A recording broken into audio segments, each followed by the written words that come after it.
Welcome in. My name is Derek Delaney, founder and president of PharmD Financial Planning. One of the biggest questions pre-retirees ask is, how much money do I need to retire? And the thinking goes, and it's been a thinking that's been instilled in people for a long time, is the bigger my account balance gets, the better off I will be in retirement. And that's not entirely wrong. It's just not the best way to go about measuring your future retirement preparedness.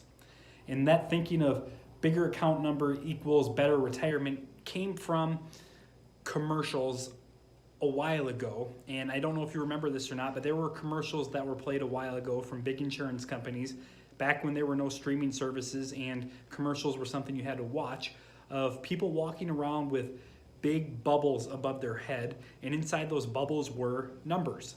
And you get to the end of the commercial and you realize that those numbers in those bubbles above their heads reflected each of those individual people's monies they had saved for retirement. So essentially their retirement nest egg. And it ingrained in people that the bigger your retirement nest egg is, the better off you'll be in retirement. And like I mentioned before, that's not the worst way to look at it.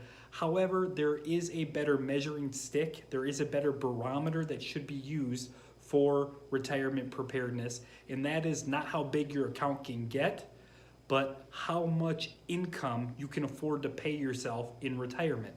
And when you use the income threshold to measure your retirement success as you get closer to that specific date, instead of just the account number itself and how big it gets, it's going to allow you to make a lot more strategic decisions when it comes to your money.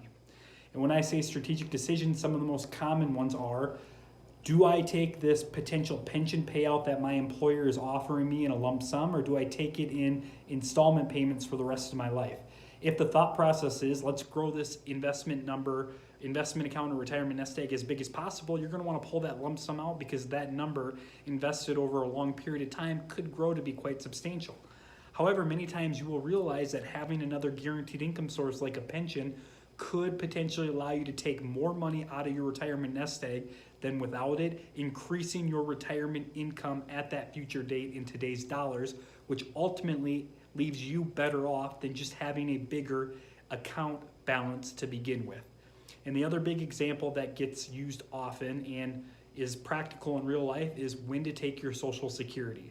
So taking your Social Security at different ages, depending on how much money you have saved right now, will ultimately help you, or understanding what your highest income potential is based off of what you've accumulated up to this point and what your Social Security payout is at those different ages, will ultimately allow you to make a very smart decision on when to pull that Social Security trigger when you think about how much total income you're going to get day one of retirement, instead of just thinking about how to keep your account balance as high as you possibly can, because ultimately that's not the best way, again, to measure what future retirement success should be measured on, which is your future retirement income and not your total account balance.